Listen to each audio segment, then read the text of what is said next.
जय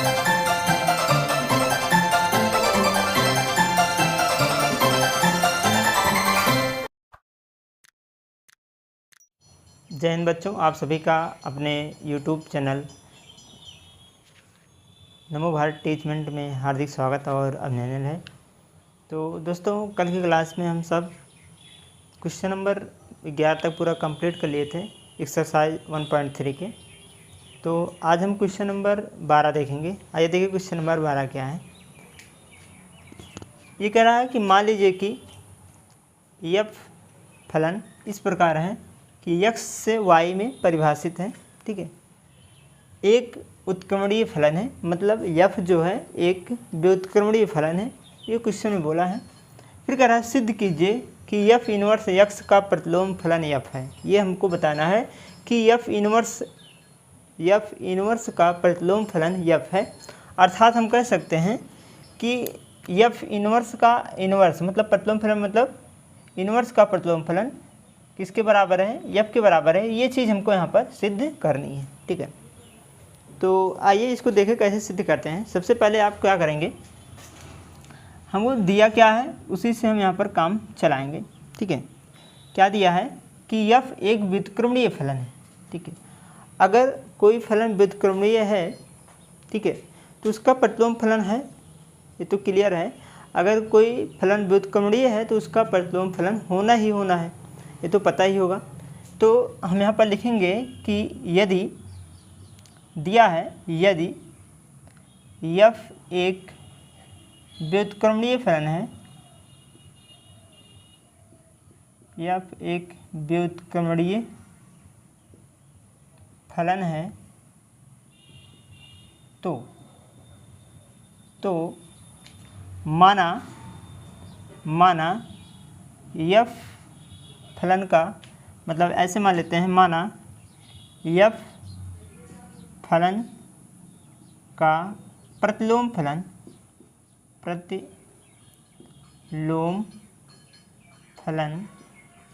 हमने क्या कहा, माना f जो है f का प्रतिलोम फलन g है।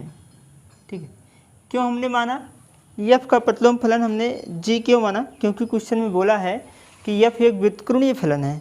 अगर f एक व्युत्क्रमणीय फलन है तो हम कह सकते हैं कि f का कोई प्रतिलोम फलन होगा, इसीलिए हमने f का एक प्रतिलोम फलन मान लिया g। ठीक है, तो अगर g जो है g f का प्रतिलोम फलन है तो हम कह सकते हैं कि f इनवर्स बराबर g। ये हम कह सकते हैं कि f इनवर्स बराबर g, क्योंकि f का जो प्रतिलोम फलन है वो क्या है, g है। ठीक है, या फिर हम कह सकते हैं f का व्युत्क्रम फलन, ऐसे व्युत्क्रम लिख देते हैं। ठीक है, व्युत्क्रम फलन लिख देते हैं, व्युत्क्रम। ठीक है, अब सही है, व्युत्क्रम भी लिख सकते हैं, कोई दिक्कत नहीं है। तो हमने क्या कहा कि f का व्युत्क्रम फलन क्या है, g है, तो हम कह सकते हैं कि f इनवर्स बराबर क्या, g। इसको हम समीकरण नंबर 1 डाल देंगे। ठीक है, ये बात समझ में आ गई होगी। यहाँ से हम क्वेश्चन से बात कर रहे हैं कि क्वेश्चन में बोला है f एक व्युत्क्रमणीय फलन है, तो हमने यहाँ पर लिखा कि f एक व्युत्क्रमणीय फलन है। अगर वह व्युत्क्रमणीय फलन है तो क्लियर है कि उसका कोई ना कोई प्रतिलोम फलन होगा, मतलब व्युत्क्रम होगा। तो हमने क्या लिखा, f का व्युत्क्रम फलन क्या है, g है। तो इस प्रकार से हम लिख सकते हैं f इनवर्स बराबर g। ठीक है, ये समीकरण नंबर 1 हो गया। ठीक है, अब एक चीज़ ये देखिएगा, अगर कोई फलन f है उसका व्युत्क्रम g है, ठीक है, तो g का अगर व्युत्क्रम देखें तो f होगा, मतलब एक दूसरे के उल्टे होते हैं। ठीक है, इस प्रकार के होते हैं, मतलब अगर f का प्रतिलोम फलन g है तो g का प्रतिलोम फलन f होगा, एक दूसरे के उल्टे होते हैं, व्युत्क्रम होते हैं। जैसे अगर मान लेते हैं, कहा जाए 4 का प्रतिलोम क्या होगा, तो कहोगे 1/4। अगर कहा जाए 1/4 का प्रतिलोम तो कहोगे 4 होता, मतलब व्युत्क्रम होता है ना। ये क्लियर है। तो इसी के हिसाब से यहाँ पर चर्चा करेंगे कि यदि f एक फलन है और हमने क्या कहा कि f का व्युत्क्रम जो है, f का व्युत्क्रम g है, तो g का भी तो व्युत्क्रम f होगा, है ना। यही चीज़ें यहाँ पर लिखेंगे। ठीक है, तो लिखेंगे चूँकि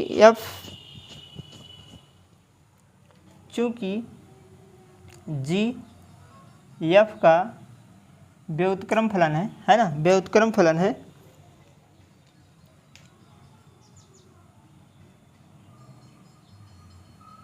व्युत्क्रम फलन है, इसलिए एफ जी का व्युत्क्रमणीय फलन होगा, है ना, व्युत्क्रम फलन होगा।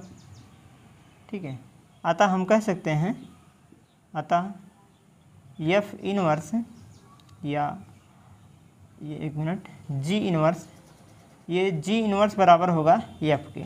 ठीक है, ये हमने क्या लिखा, समीकरण नंबर कितना हो गया, 2 हो गया। अब आप समीकरण 1 से देख सकते हैं जी का मान ले जाकर समीकरण नंबर 2 में रख लें। तो लिखेंगे समीकरण 1 से, यहाँ कर लेते हैं, समीकरण 1 से जी का मान समीकरण 2 में रखने पर क्या रखेंगे कि समीकरण 1 से जी का मान समीकरण 2 में रखेंगे। तो 2 यहाँ है, यहाँ पर जी है, तो जी की वैल्यू एफ इनवर्स है, तो यहाँ पर लिखेंगे एफ इनवर्स। लेकिन देखो जी के ऊपर भी इनवर्स लगा है, इसलिए इसके भी ऊपर क्या लगेगा, इनवर्स, और ये किसके बराबर है, एफ के। और रियली में यही हमको क्या करना था, सिद्ध करना था कि कोई फलन एफ का इन्वर्स जो है उसका इन्वर्स एफ के बराबर होता है। ये यहाँ पर हमने प्रूफ कर दिया। इस टाइप के एक सवाल भी कल के क्लास में करवाए थे, जहाँ पर 1 2 3 जो है कनेक्ट था ABC से, और वहाँ पर आपको सिद्ध करना था इसी टाइप का। ठीक है, तो दोस्तों ये था क्वेश्चन नंबर 12। चलिए अगला क्वेश्चन देखते हैं, क्वेश्चन नंबर 13। अगला प्रश्न है बच्चों, प्रश्न संख्या आइए देखिए 13। प्रश्न संख्या 13 क्या है, बहुविकल्पीय दिया है। इसमें ये कह रहा है कि यदि एफ एक फलन है, वो R से R मतलब रियल नंबर से रियल नंबर में परिभाषित है, और हमारे पास फलन भी दे रखा है एफ ऑफ एक्स बराबर, ये देखिए फलन हमको दे रखा है एफ ऑफ एक्स बराबर 3 माइनस एक्स की पावर 3 और पूरे की पावर 1/3 द्वारा प्रदत्त है। तो एफ ऑफ एफ मतलब फोफ एक्स बराबर है, एफ ऑफ एफ की वैल्यू बताना है, a x power 1/3, b x power 3, c x और डी 3 माइनस 3 की एक्स पावर 3। इसमें से कौन सा ऑप्शन सही है ये आपको बताना है। तो पहले तो सॉल्व करना पड़ेगा, तभी तो जान पाएंगे। तो देखिए इस टाइप के क्वेश्चन आप करते आ रहे हैं, ठीक है, या जी ऑफ एफ, एफ ऑफ जी, ये निकालते आ रहे हैं। ऐसे एफ ऑफ एफ है, इसको भी 1-2 क्वेश्चन कर चुके हैं पिछले क्लास में। तो चलिए आइए उसी के आधार पर इसको एफ ऑफ एफ भी निकालना है। ठीक है, कोई प्रॉब्लम नहीं होनी चाहिए। आइए देखिए कैसे इसको निकालेंगे। जैसे हमारे पास है एफ ऑफ एफ एक्स, ठीक है, तो हम क्या करते हैं कि ऑफ ओ मतलब ओ को हटाते हैं, ब्रैकेट लगाते हैं, तो एफ ब्रैकेट लगाइए, एफ ऑफ एक्स हो जाएगा। ठीक है, ये हो जाएगा। अब क्या करना है कि एफ ऑफ एक्स की वैल्यू ये है, एफ ऑफ एक्स बराबर है 3 माइनस एक्स पावर 3 पूरे की पावर 1/3। ठीक है, तो यहाँ पर हम रख देंगे, तो इसको यहाँ पर हम क्या करेंगे, रखेंगे, तो इस प्रकार से हो जाएगा 3 माइनस एक्स की पावर 3 और पूरे की पावर कितना है 1/3। ये हो गया एफ ऑफ एक्स की वैल्यू। ये पूरा है एफ ऑफ एक्स की वैल्यू, और इसकी वैल्यू हम ले जाकर इसमें रखेंगे जहाँ जहाँ एक्स है, जहाँ जहाँ एक्स है, क्योंकि हमको पता है कि ये एफ ऑफ एक्स ही है। ये क्या है, एक प्रकार की एक्स है, और जहाँ जहाँ हमको एक्स दिखेगा वहीं ले जाकर इसमें पुट करेंगे एफ ऑफ एक्स में। ठीक है, क्यों, क्योंकि ये एफ ऑफ एक्स की वैल्यू है। ठीक है, इतना समझने वाली बात है। तो हम कैसे लिखेंगे, देखो ध्यान से, ये हो गया, देखिए यहाँ पर हमको पुट करना है, तो ये हो जाएगा 3 माइनस, देखो यहाँ एक्स है, इसके स्थान पे ये पूरा ले जाकर यहाँ पर रखेंगे, तो ये हो जाएगा हमारे पास 3 माइनस एक्स की पावर 3 और पूरे की पावर 1/3, और इसकी पावर कितना है 3 है, इसकी पावर कितना है 3 है, तो हम इसका भी पावर क्या रखेंगे, यहाँ से 3 रखेंगे। ठीक है, ये हो गया 3। ठीक, इसको एक काम करते हैं, महिला ब्रैकेट यूज कर देते हैं इस प्रकार से। ठीक है, और पूरे की पावर 1/3 है, इसलिए हम यहाँ पर पूरे की पावर क्या लगाएंगे 1/3। तो ये देख आपको क्लियर हो गया होगा, हमने यहाँ पर दूसरे कलर से लिख दिया है कि जिसका मान इसमें जहाँ पर मान रखना है ये पूरा ले जाकर यहाँ पर इसको दूसरे कलर से हमने लिख दिया है, ठीक है। अब इसी को सॉल्व कर लीजिए, बस आंसर आ जाएगा। कैसे? देखो पावर की 1/3 है और पावर में क्या होते हैं, घाते में गुणे हो जाते हैं, आपस में गुणा हो जाता है। जैसे 1/3 है और 1/3 है, तो हम क्या लिख सकते हैं 1/1/3 और गुणे 3, ये दोनों क्या हो जाएंगे, कैंसिल हो जाएंगे। तो यहाँ से 3 से 3 क्या हो गया, क्या सॉरी इसको नहीं काटेंगे, 1 मिनट, यहाँ से शट, यहाँ देखेंगे ये 3 से ये 3 क्या हो गया, कैंसिल हो गया। अब अपने पास क्या बचा है कि बड़ा ब्रैकेट 3 माइनस मझला ब्रैकेट 3 माइनस x की पावर 3, ठीक है, ये हो गया। और ये पूरा तो पावर ख़त्म हो गया है और पूरे की पावर हो जाएगा 1/3। क्लियर? अब जैसे हमने यहाँ पर ब्रैकेट अगर हटा देते हैं तो आ जाएगा 3 माइनस 3 और प्लस x की पावर 3, क्योंकि माइनस से गुणा कराएंगे, और पूरे की पावर 1/3। तो यहाँ से 3 से 3 कैंसिल हो गया। अब अपने पास यहाँ पर देखेंगे क्या बचा है कि x की पावर 3 और पूरे की पावर 1/3। फिर वही कंडीशन आ गया, 3 से 3 क्या हो गया, कैंसिल हो गया, आया कितना x। इसका मतलब यहाँ से देखेंगे सी वाला हमारा जो आंसर आएगा, आंसर जो आएगा सी वाला, ये हमारा आंसर सही हो जाएगा, ठीक है। क्लियर हुआ ये बात? कुछ नहीं करना है, यहाँ पर f(x) निकालना है। इसीलिए क्या करेंगे कि आप को हटाइए, ओ को हटाइए, ब्रैकेट लगाइए, f(x) बनेगा। और ये f(x) है, यहाँ पर f(x) की पूरी वैल्यू है तो यहाँ पर रखेंगे, ठीक है। अब ये फिर पुनः f(x) पूरा बन गया।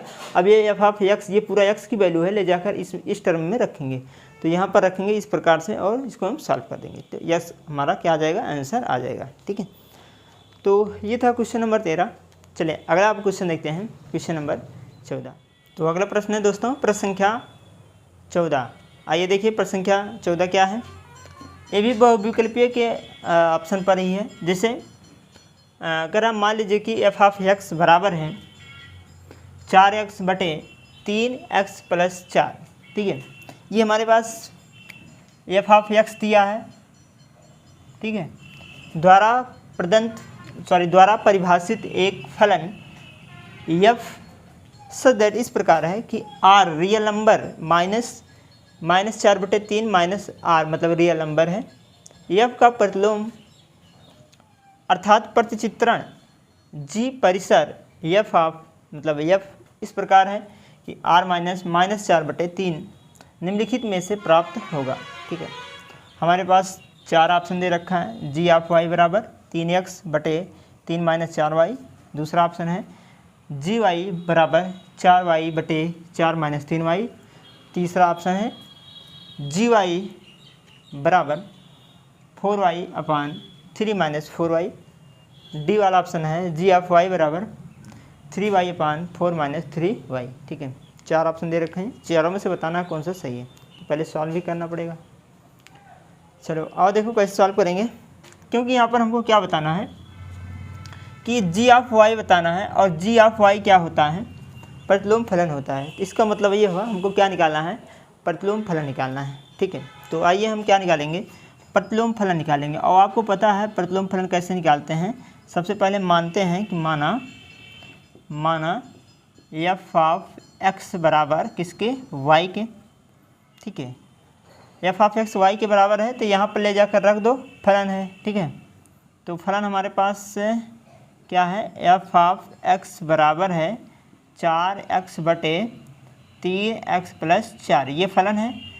तब यहाँ पर जब मान रखेंगे f(x) के स्थान पे y, तो y बराबर हो जाएगा 4x बटे 3x प्लस 4, और यहाँ त्रिय गुणा कराएंगे तो हो जाएगा y 3x plus 4 equal to 4x, ठीक।